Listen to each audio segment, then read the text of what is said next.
So I went to watch a film in the cinemas after a really long time, and after watching the film, I thought I wanted to talk about it. Now, it's a film with an amazing star cast, and I enjoyed it more than I could have possibly imagined. The thing is that these days, I don't have a very high appetite for graphic violence, guys, and that's something which is served to us constantly more than we need in the form of entertainment these days, and that's something I want to stay away from. And I stopped watching the Game of Thrones spin-offs as well for this very reason. They just kept forcing me to look at things which I just didn't want to. And what I found very interesting about this film was that this was a film which very firmly, consciously, and clearly wanted to stay away from graphic violence, still holding itself up as an action film. All the major action sequences are literally choreographed like dance numbers to some very popular songs, which was an absolute treat for me to watch on the big screen. Some of them were so spectacular that I can actually watch the whole film again just for those scenes. Now, the film is not doing very well on the box office, and it's got it's getting terrible reviews, and I think the reason for that may be the misplaced marketing. It's not an espionage film, it's a parody of it. It's an action comedy, and if anyone enters the cinema hall with an idea that they're going to watch something like a 007 film, they are definitely going to get disappointed and they will not enjoy this film. A major highlight of this film for me was the soundtrack of the film, not just the background score, but the songs that they selected and featured in this film as well.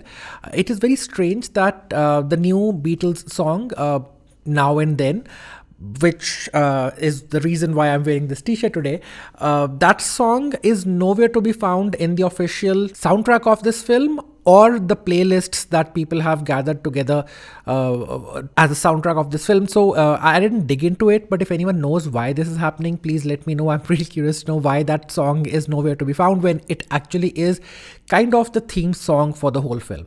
And those of you who have not heard that song, do check out the video. I'm not a huge Beatles fan, but it was really very overwhelming for me as well to watch the whole band together on the screen once again, all four of them. And the song may not hit you in the first listen, but it definitely grows on you as you keep listening to it, and it's something which I keep revisiting frequently. The instrumental version of this song, the Argylle Symphony, that is something which I think is comparable to the kind of soundtracks the James Bond movies have had. So it's a song which is definitely on repeat on my playlist, and I'm listening to it over and over again. Even Electric Energy is is a fun song. You can watch the video on YouTube, and it's got that energy, and it's got that tappy beats which is pretty addictive. So and apart from these, the other songs, Suspicious Mind and Let's Dance, those are iconic songs.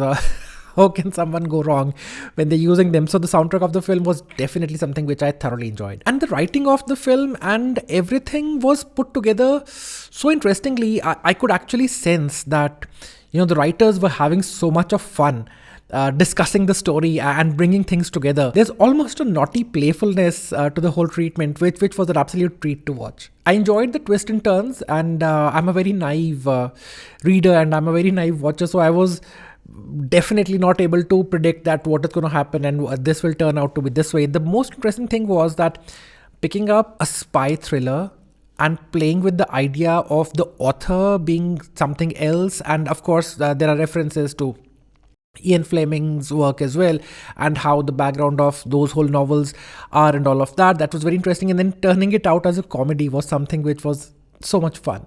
It's basically a story about an author who is writing stories, and then she gets into trouble. There's a cat, and Henry Cavill is in the film, still not there. So there's a lot of interesting stuff happening.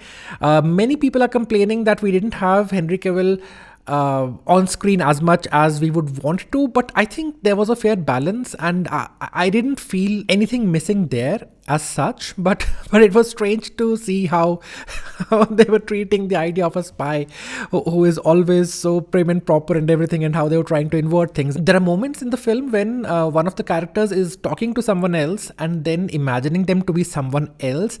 I think that whole thing, I again hear a lot of people complaining about it, but that was done for me in a very interesting way, because, being an author, I do have a very active imagination, and I could sense what was going on in that character's mind.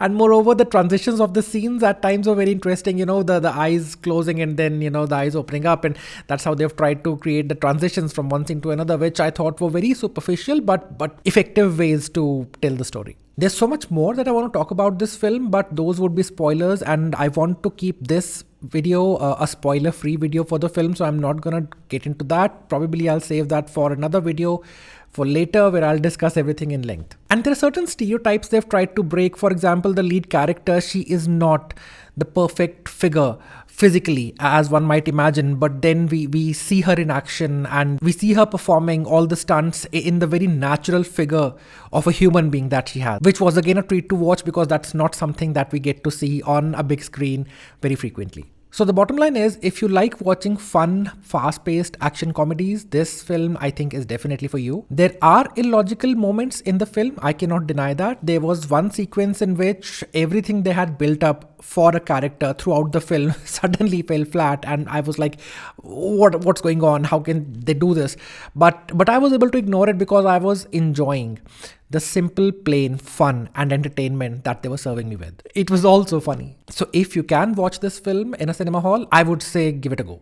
Thank you so much for watching, guys. And if you're still watching this video, a little shout out for my book, The Part I Left With You. This is my latest book. And in case you've been watching my videos and you enjoy them, I definitely would ask you to give this book a shot, pick it up and see how you like it. And I would be really happy to hear from you how you like it. So feel free to drop in a comment or get in touch over Instagram. I'll be very happy for that. Alright guys, so that's it for today. And what have all of you been up to? Any interesting movies that you've watched? Any recommendations? Do let me know.